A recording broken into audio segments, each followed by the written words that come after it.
Before we get so used to AI that we cannot look back, take a moment. We'll ask questions, make images, maybe a funny video. But what those little daily habits are costing the planet? The UN just laid it bare. Here's what shocked me.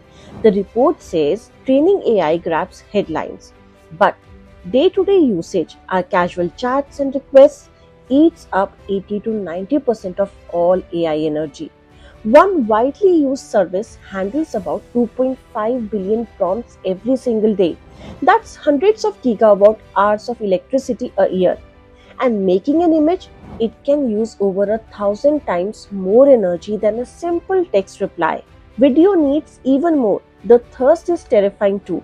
By 2030, AI's water use could meet the basic daily needs of 1.3 billion people. Its land footprint, twice the size of Jakarta. And the e-waste, imagine throwing away 250 Eiffel Towers every year, 2.5 million tons of toxic scrap, often landing in poorer countries. Here's the deeper one. More than 90% of AI's specialized computing power sits in just two countries, the United States and China. Over 150 nations don't have the infrastructure at all. But the minerals to build this tech, cobalt, lithium, rare earths, come from those same left behind lands. The extraction poisons water, steals soil, and feeds conflict. So, what can we do? The UN doesn't say stop AI, it says use it intelligently. Stick to text when you can. A single image can cost 1,000 times more.